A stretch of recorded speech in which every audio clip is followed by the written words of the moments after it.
Hi US welcome to Politicos mid day news express. నేను మీ రాణి నాయుడు. ఈరోజు ఇప్పటి వరకు ఉన్న అప్డేట్స్ ఏంటో ఈ బులెటిన్లో చూద్దాం.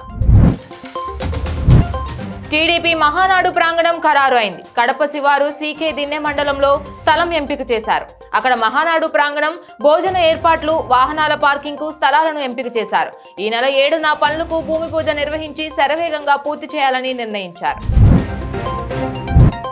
పలు కేసులకు సంబంధించి విజయవాడ జైలులో రిమాండ్లో ఉన్న వైసీపీ నేత వల్లభనేని వంశీ శనివారం అస్వస్థతకు గురయ్యారు.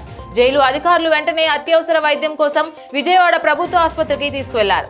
గుండె, శ్వాసకోశ జనరల్ ఫిజిషియన్ వైద్య నిపుణులు పర్యవేక్షణలో పరీక్షలు నిర్వహించారు. ఏపీ మద్యం కుంభకోణంలో ప్రధాన నిందితుడైన రాజకేశ్ రెడ్డిని సిట్ ప్రశ్నించింది. పార్టీ ఫండ్ కింద వైసీపీకి భారీగా నిధులు సమకూరేలా మద్యం విధానం రూపొందించాలని జగన్ తనకు బాధ్యతలు అప్పగించారని కేశిరెడ్డి సిట్ విచారణలో అంగీకరించినట్లు సమాచారం. అత్యధికంగా ఆర్డర్లు దక్కించుకున్న మద్యం సరఫరా కంపెనీల నుంచి వసూలు చేసిన సొమ్మును నాటి ప్రభుత్వ పెద్దల తరఫు ప్రతినిధులకు ఎలా చేర్చారనే దానిపై మాత్రం నోరు విప్పలేదని తెలిసింది. జనసేన అధినేత పవన్ కళ్యాణ్ టీడీపీ ప్రధాన కార్యదర్శి లోకేష్ ను దూషించిన కేసులో రౌడీ షీటర్ బోరుగడ్డ అనిల్ కుమార్ కు అనంతపురం కోర్టు బెయిల్ మంజూరు చేసింది. ఈ కేసులో నిందితుడు 90 రోజులకు పైగా జైల్లో ఉన్నప్పటికీ పోలీసులు ఛార్జిషీట్ దాఖలు చేయడంలో ఆలస్యం చేశారనే కారణంతో డిఫాల్ట్ బెయిల్ మంజూరు చేస్తూ న్యాయమూర్తి ఉత్తర్వులు జారీ చేశారు. ప్రపంచమంతా ఎప్పుడెప్పుడా అని ఎదురు చూస్తున్న 72వ మిస్ వరల్డ్ పోటీలు ఈ నెల 7వ తేదీ నుంచి జరగబోతున్నాయి. ఈసారి తెలంగాణ అందుకు వేదిక కానుంది.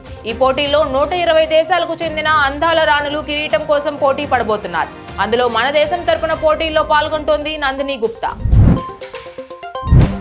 ప్రముఖ యూట్యూబర్ అన్వేష్ పై Cyberabad cyber crime police station లో కేసు నమోదైంది. Telangana DGP Jitender, metro MD NVS Reddy, IAS అధికారులు శాంతికుమారి, దానా కిషోర్, వికాస్ రాజు తదితరులు హైదరాబాద్ మెట్రోలో బెట్టింగ్ యాప్ల ప్రచారం పేరుతో 300 కోట్లు కొట్టేశారంటూ ఓ వీడియోలో అన్వేష్ ఆరోపించారు. అవాస్తవ తప్పుడు సమాచారం ప్రచారం చేస్తున్నారంటూ పోలీసులు సుమాటోగా ఎఫ్ఐఆర్ నమోదు చేశారు. తెలంగాణకు వడగాలులు ముప్పు పొంచి ఉంది. ప్రధానంగా 13 జిల్లాల్లో తీవ్రమైన వడగాలులు నమోదయ్యే అవకాశాలున్నాయని ప్రకృతి విపత్తుల నిర్వహణ విభాగం అధికారులు అంచనా వేస్తున్నారు. ఈ నెలతో పాటు జూన్లోనూ పరిస్థితి కఠినంగా ఉండనుందని ప్రకృతి విపత్తుల నిర్వహణ విభాగం అంచనా వేస్తోంది. ఈ మేరకు రాష్ట్ర ప్రభుత్వం తాజాగా విడుదల చేసిన హీట్ వేవ్ యాక్షన్ ప్లాన్ 2025లో పేర్కొంది.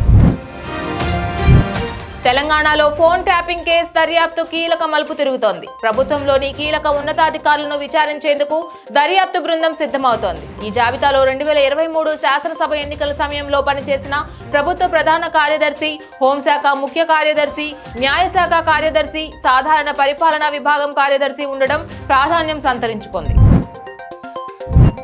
భారత సరిహద్దులోకి చొరబడిన పాక్ రేంజర్ను బీఎస్ఎఫ్ జవాన్లు పట్టుకున్నారు.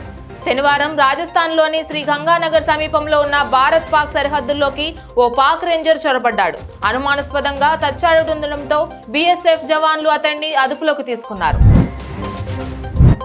ఉత్తరాఖండ్లోని మంచుకొండలో కొలువైన ప్రముఖ వైష్ణవ క్షేత్రమైన బద్రీనాథ్ ఆలయ ద్వారాలు ఆదివారం తెరుచుకున్నాయి. ఇప్పటికే ఆలయాన్ని రంగురంగుల పుష్పాలతో సుందరంగా ముస్తాబు చేశారు. తెల్లవారుజామున ఆలయ అధికారులు ప్రత్యేక పూజలు నిర్వహించారు. శ్రీ మహావిష్ణువును తొలి రోజే దర్శించుకునేందుకు ఇప్పటికే భక్తులు బద్రీనాథ్ చేరుకున్నారు.